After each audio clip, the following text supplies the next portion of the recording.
खाने का क्रेज और बहू को करना था हर काम बहुत तेज। पान खाते हुए ठीक से बोल नहीं पाती थी सास, और पान थूक भी नहीं सकती थी क्योंकि पान था बनारसी और बहू सुनती कुछ थी करती कुछ थी। ऐसे में सास को कभी आ जाता था गुस्सा तो कभी हंसी। बहू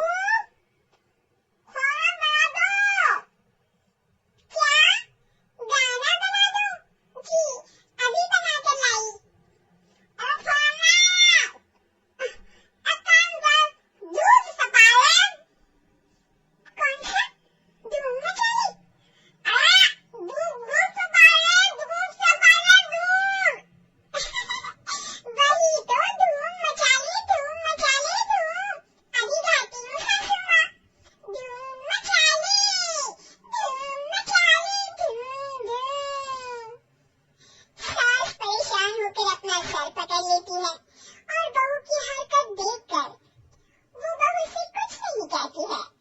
एक दिन घर में आते हैं एक मेहमान, सास उस वक्त भी चबा रही होती है अपना पान।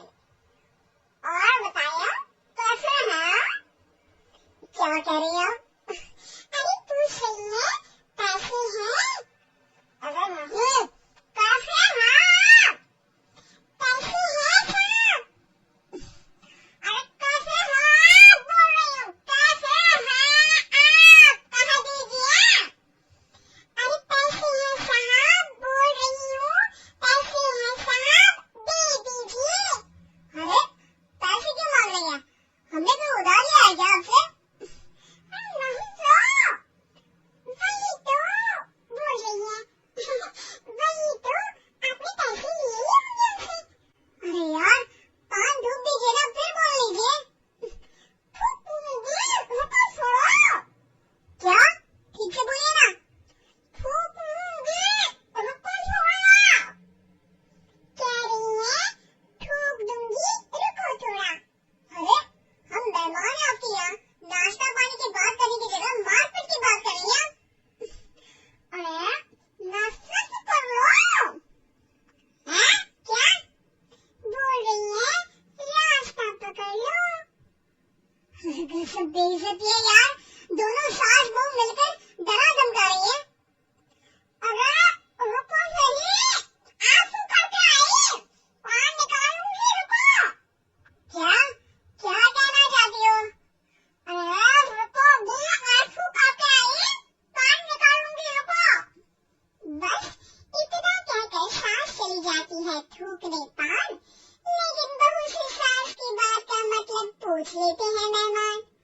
अब ये क्या बोल कर गई है, सुना नहीं? बोल रही थी रुको अभी चाकू धार के लाई, जान निकाल लूंगी रुको।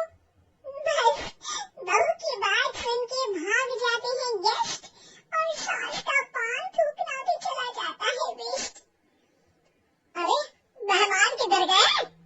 भाग गए, आपने कहा था ना चाकू जान निकालेंगी।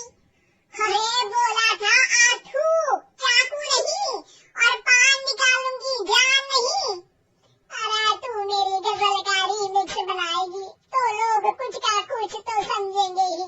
अरे क्यों बोलती है बीच में, आपकी बात किसी को समझ में नहीं आती इसलिए। अरे तो पान रहता है ना जुबान पे। अरे खाएगी पान बनारस वाला, लग जाता है आपकी जुबान पे ताला। माँ जी 1000 बार समझाया है, पान खाते वक्त चुप रहा करिए, बात का पतंगर बन जाता है। अरे पान पहले मेहमान बाद में। अरे इतना रसीला पान कैसे थूक दूं, वो भी मेहमान के लिए। किसी दिन ना ये पान के चक्कर में बड़ी मुसीबत में फंस जाओगी आप। लेकिन सास ने नहीं मानी बहू की बात और पकड़े रखा बनारसी पान का साथ। घर में घटती रहती एक जैसी घटना, सास बोलती दिल्ली फिर बहू सुनती पटना। एक बार मोहल्ले में बन रही थी पक्की सड़क, जिसके उद्घाटन में आने वाले थे विधायक। सास और बहू भी वहां पहुंची, सोचा नजारा होगा देखने लायक। भीड़ में सास के सबसे बुजुर्ग संचालक ने बुला लिया उसको स्टेज पर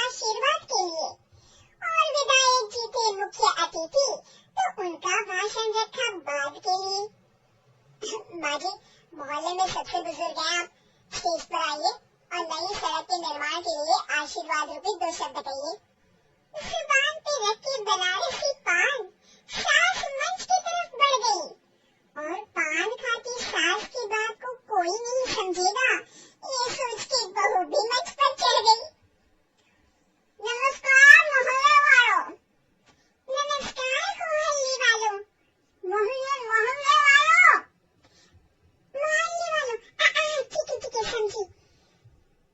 मैं बहुत खुश हूँ कि जो रोड बन रही है, मैं बेवकूफ हूँ जो रोड बन रही है, बेवकूफ नहीं, बहुत खुश, ओह बेवकूफ नहीं, बहुत बेवकूफ।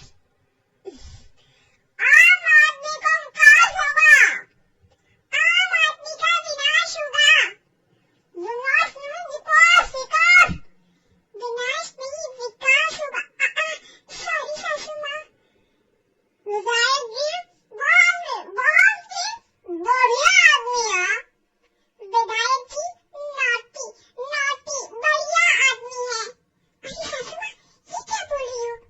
पहले तो सास बहू की बात सबको हंसाती है, पर बात तब बिगड़ती है जब विधायक जी पर आती है। ये क्या बोल रही है दोनों मेरे बारे में? विधायक जी कभी मोहल्ले के सुंदर कांड करवाते हैं, विधायक जी कभी मोहल्ले के अंदर कांड करवाते हैं। नहीं बहू, फिर से सुन, सॉरी माँ जी। विधायक जी बहुत विकास करते हैं, विधायक जी बहुत बकवास करते हैं। अरे यार बहू, मेरा मतलब विधायक जी सबके अच्छे के बारे में सोचते हैं, विधायक जी सबके अच्छे के बारे में सोचते हैं। माँ जी, ये क्या बोल रही हैं आप? अरे ये क्या घनघोर बेइज्जती है मेरी, कोई रोको इनको।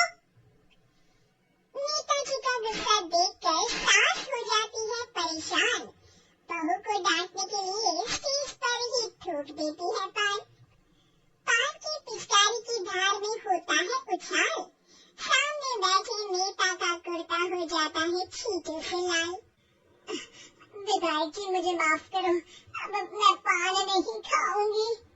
सासू माँ मुझे भी माफ करो, अब मैं आपकी बात में टांग नहीं अड़ाऊंगी। अरे आप दोनों मुझे माफ करो, आपका मोहल्ला मुझे माफ करे, भगवान मुझे माफ करे जो मुझसे यहाँ आने का पाप हुआ। धीर जोर जोर से ठहाके मारती है, सास अपनी बहू पे गुस्सा उतारती है, नेताजी हो जाते हैं उड़नछू, माँ जी हमेशा के लिए कर देती है पान को